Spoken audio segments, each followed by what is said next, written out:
Hello, నేను miss రావు. విదేశాలకు వెళ్ళి మెడిసిన్ చదివి వచ్చినటువంటి వాళ్ళకి కేంద్ర రాష్ట్ర ప్రభుత్వాలు నరకం చూపిస్తూ ఉన్నాయి. దేనికి చూపిస్తూ ఉన్నాయి, ఎందుకు చూపిస్తూ ఉన్నాయి అని అంటే, భారతదేశంలో ఉన్నటువంటి మెడికల్ మాఫియా ఎంసీఐని, మెడికల్ కౌన్సిల్ ఆఫ్ ఇండియాని స్వారీ చేస్తూ ఉన్నారనేది చాలా కాలంగా వినిపిస్తుంది. దాంట్లో భాగంగానే కొన్ని నిబంధనలు కూడా ప్రైవేటు హాస్పిటల్స్, ప్రైవేటు మెడికల్ కాలేజీలకు సంబంధించినటువంటి అనుకూల నిర్ణయాలు భారత ప్రభుత్వం, ఆయా రాష్ట్ర ప్రభుత్వాలు తీసుకున్నాయి. వాస్తవంగా ఎంసీఐ ఈ మధ్యకాలంలో తీసుకున్నటువంటి నిర్ణయాలు వీలున్నంత వరకు భారతదేశం నుంచి విదేశాలకి మెడిసిన్ చదవడానికి ఎవరిని వెళ్లకుండా చేయాలి అనేటువంటి ఉద్దేశం లాగా కనిపిస్తూ ఉంటాయి. అవి కారణం ఏంటంటే, భారతదేశంలో ఉన్నటువంటి మెడికల్ కాలేజీల్లో 80% ప్రొఫెసర్స్ ఉండవు, మౌలిక వసతులు ఉండవు. ఇది తాజాగా చేసినటువంటి సర్వే ఫలితం. ఈవెన్ తెలుగు రాష్ట్రాల్లో కూడా మెడికల్ కాలేజీలు అయితే పెట్టడానికి అనుమతులు తీసుకొస్తున్నారు, కానీ ఆ ఎంసీఐ నిబంధనల ప్రకారం మెడికల్ కాలేజీలు నడవు. చాలా వరకు 80% నడవు. అందుకే ఇప్పుడు ఎంసీఐని మ్యానిపులేట్ చేయడానికి, ఎంసీఐ పెద్దల్ని సంతృప్తిపరచడానికి డబ్బు సంచులు ఇస్తూ సిబిఐకి దొరికినటువంటి వాళ్ళ జాబితా ఇవాళ బయటకు వచ్చింది. అసలు ఏం జరుగుతుంది మెడికల్ సంబంధించినటువంటి విద్యార్థుల విషయంలో అనేది నేను క్లుప్తంగా మీకు వివరించేటువంటి ప్రయత్నం చేస్తాను. విదేశాలకు వెళ్ళేటువంటి మెడికల్ విద్యార్థుల విషయంలో యాక్చువల్గా మెడికల్ విద్యార్థులు విదేశాలకు ఎందుకు వెళ్తున్నారంటే, ఫస్ట్ పాయింట్, ఇక్కడ 80% మెడికల్ కాలేజీలు ఎంసీఐ నిబంధనల ప్రకారం లేవు. మెడికల్ కాలేజీలు అంటే ఇక్కడ కాలేజీల్లో ప్రొఫెసర్స్ ఉండరు, ల్యాబ్స్ ఉండవు, హాస్పిటల్ ఉండవు. ఇది పరిస్థితి 80% మెడికల్ కాలేజీలో. అందుకే విదేశాల్లో మెరుగైనటువంటి చదువు కోసం భారతదేశం నుంచి ఫిలిప్పీన్స్కో, రష్యాకో, లేకపోతే ఉక్రెయిన్కో, లేకపోతే కజకిస్తాన్కో, ఖతార్కో ఇలా వెళ్తూ ఉన్నారు. ఇక రెండు, ఎందుకు వెళ్తున్నారు అని అంటే, అక్కడి నుంచి వచ్చినటువంటి వాళ్ళు ఇక్కడ పీజీలో ఈజీగా సీటు పొందుతున్నారు. పీజీ సీటు ఇక్కడ వాళ్ళకన్నా కూడా ఎక్కువ మంది పీజీ సీట్లు అక్కడి నుంచి వచ్చినటువంటి వాళ్ళే పొందుతున్నారు. కానీ ఇక్కడ మెడికల్ మాఫియా ఒక తిరకాసు చేసింది. ఏంటంటే, ఇక్కడికి వచ్చిన తర్వాత ఎఫ్ఎంజీ రాయాలి, ఫారిన్ మెడికల్ గ్రాడ్యుయేషన్ ఎగ్జామ్ రాయాలి. ఇది ఎంసీఐ అండర్లో నడుస్తుంది. అందుకే ఎంసీఐని మ్యానిపులేట్ చేసి భారతదేశంలో ఉన్న మెడికల్ మాఫియా 13 to 15% లోపు పాస్ పర్సెంటేజ్ ఉండేలాగా మ్యానిపులేట్ చేస్తున్నారు చాలా సంవత్సరాల నుంచి. ఇది విచిత్రమైనటువంటి ఎగ్జామ్. నాకు తెలిసి ప్రపంచంలో ఏ దేశం, ఏ రాష్ట్రం ఈ విధమైన విచిత్రమైనటువంటి ఎగ్జామ్ని కండక్ట్ చేయదు.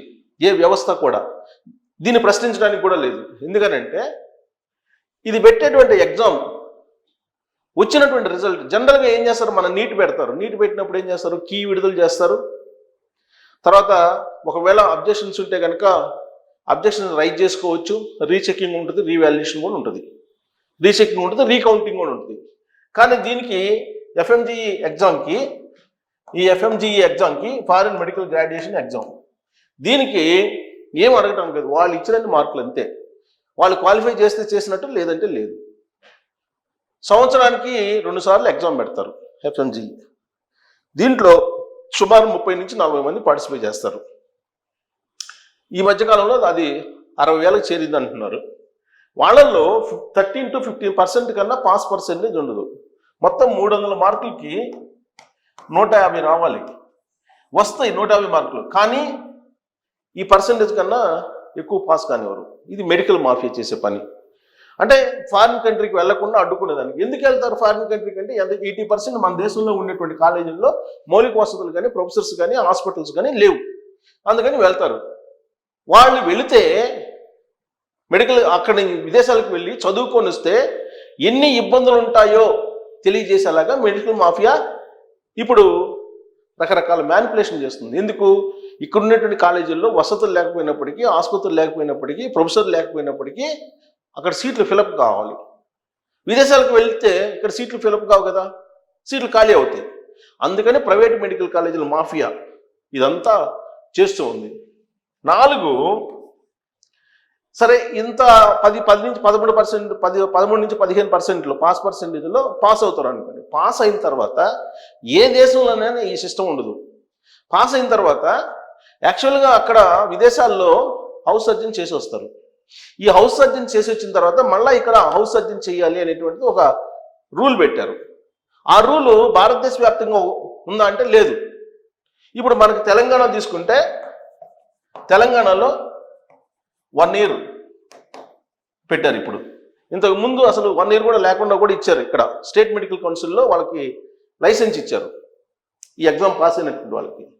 ఏపీలో 2 ఇయర్స్ పెట్టారు. మన పక్కన ఉన్న ఏపీలో 2 ఇయర్స్ పెట్టారు. 1 ఇయర్ తెలంగాణలో పెట్టారు. కొన్ని చోట్ల అసలు డైరెక్ట్గా లైసెన్స్ ఇచ్చేస్తారు. హిమాచల్ ప్రదేశ్ లాంటి చోట, బీహార్ లాంటి చోట, ఇలాంటి చోట. అంటే భారతదేశంలో ఒక్కో రాష్ట్రానికి ఒక్కో రకంగా వాళ్ళు ఆయా రాష్ట్రాల మెడికల్ కౌన్సిల్స్ నిబంధనలు మార్చేసుకున్నారు. ఇదంతా కూడా కేవలం విదేశాలకి స్టూడెంట్స్ వెళ్లకుండా చేయడానికే. సరే 2 ఇయర్స్ చేశారు. ఆంధ్రప్రదేశ్ రూల్ ప్రకారం 2 ఇయర్స్ కూడా చేసిన తర్వాత అప్పుడు ఏం చేయాలి? లైసెన్స్ అయితే ఇవ్వాలి కదా. 2 ఇయర్స్ కూడా అయిపోయిన తర్వాత హౌస్ సర్జన్ లైసెన్స్ ఇవ్వాల. అందుకే స్టూడెంట్స్ అందరూ రోడ్డు మీదకి వచ్చారు. రోడ్డు మీదకి వస్తే వాళ్ళని పోలీసులు లాఠీ చార్జ్ చేసి వాళ్ళని ఏడిపించారు. అది దుర్మార్గం కదా. ఇప్పుడు ఆంధ్రప్రదేశ్ మెడికల్ వైద్య శాఖ సంబంధించిన మంత్రి ఏం చేస్తున్నట్టు? ఆయన బీజేపీ. మరి ఆయన ఏం చేస్తున్నట్టు? అక్కడ ఉన్నట్టు అధికారులు ఏం చేస్తున్నట్టు? 2 ఇయర్స్ ఉచితంగా, విచిత్రమైన పరిణామం, స్టైఫండ్ ఇస్తారు. అది కూడా సరిగ్గా వీళ్ళకి విదేశాల నుంచి వచ్చినటువంటి వాళ్ళకి 2 ఇయర్స్ ఉచితంగా సర్వీస్ చేయించుకొని లైసెన్స్ కూడా ఇవ్వకుండా వాళ్ళని ఏడిపిస్తున్నారంటే ఇంతకన్నా వైద్య ఆరోగ్య శాఖకు సంబంధించినటువంటి మంత్రి లేదంటే అక్కడ అధికారులు నిర్లక్ష్యం నిదర్శనం ఏమైనా ఉందా? సో ఇది పరిస్థితి వాళ్ళది. ఇక ఈ మధ్యకాలంలో ఢిల్లీ లెవెల్లో ఏం చేసేది తెలుసా? మామూలుగా 5.5 ఇయర్కి మెడిసిన్ అయిపోతుంది. గతంలో కూడా అంతే. వేరే దేశానికి వెళ్ళిన వాళ్ళు కూడా, రష్యాకి వెళ్ళిన వాళ్ళు, ఉక్రెయిన్కి వెళ్ళిన వాళ్ళు, వాళ్ళు కూడా అంతే. ఒక 1 ఇయర్ బిఎస్ అని ఉంటుంది, బ్యాచిలర్ ఆఫ్ సైన్సెస్ అని 1 ఇయర్. ఆ తర్వాత 4.5 ఇయర్ మెడికల్ ఉంటుంది, ఇంక్లూడింగ్ హౌస్ సర్జన్. ఇప్పుడు ఏం చేశారు? దీన్ని 6.5 ఇయర్ చేశారు. అంటే ఆల్మోస్ట్ 7 ఇయర్స్ చేశారు. విదేశాలకు వెళ్తే నువ్వు మెడిసిన్ పూర్తి చేయాలంటే 7 ఇయర్స్ ఉండేలాగా నిబంధనలను ఎంసీఐ మార్చింది. దీని వెనక ఎవరున్నారు అంటే మెడికల్ మాఫియా, ప్రైవేట్ మెడికల్ కాలేజీలో మాఫియా ఉంది. సో ఇన్ని రకాల ఇబ్బందులు ఉన్నాయి విదేశాలకు వెళ్ళినటువంటి వైద్య విద్యార్థులకు. ఇదంతా చూసిన తర్వాత ఎందుకు ఇవన్నీ రిస్కు? 1 కోటో 2 కోట్లో పడేసి ఇక్కడే వసతులు ఉన్నా లేకపోయినా, ప్రొఫెసర్లు ఉన్నా లేకపోయినా ఇక్కడే చదువుకుందాం అని చెప్పి కొంతమంది ఇక్కడ ఆగిపోయి ఈ ప్రైవేట్ మెడికల్ కాలేజీలో చేరుతున్నారు. ప్రైవేట్ మెడికల్ కాలేజ్ మాఫియా కావాల్సింది కూడా అదే. మరి ఇప్పుడు 2 సంవత్సరాలు హౌస్ సర్జన్ అయిపోయిన తర్వాత ఆంధ్రప్రదేశ్ గవర్నమెంట్ వాళ్ళకి లైసెన్సులు ఇవ్వాలి కదా. లైసెన్సులు ఎందుకు ఇవ్వలేదు అని అంటే వాళ్ళు చెప్పేది ఏంటి? అక్కడ ఎడ్యుకేషన్ బాగలేదు, ఇవన్నీ చెప్తున్నారు. ఎడ్యుకేషన్ బాగలేదు, ఎంసీఐ గుర్తించిన కాలేజీల్లోనే, అక్కడ యూనివర్సిటీలోనే వాళ్ళు చదువుకొని వచ్చారు, హౌస్ సర్జన్ పూర్తి చేశారు. ఈ కొర్రీలు లేకుండా మీరు విదేశాలకు వెళ్ళి వచ్చినటువంటి వాళ్ళని ఏదో ఒక రకంగా ఇబ్బంది పెడితే మెడికల్ కాలేజీలకి, ప్రైవేట్ మెడికల్ కాలేజీలకి ఏదో పనికి వస్తుంది, ఆ మేనేజ్మెంట్ నుంచి ఏదో డబ్బులు వస్తాయని చెప్పి ఎవరైనా ఆశిస్తే అంతకన్నా దుర్మార్గం ఇంకోటి ఉండదు. దయచేసి ఇప్పటికైనా న్యాయబద్ధంగా వాళ్ళ సమస్యని పరిష్కరించాలని కోరుకుందాం. దీనికి సంబంధించి మీరు అదనంగా సమాచారం ఉంటే కనుక మీరు ట్రోల్ చేయొచ్చు. Thank you.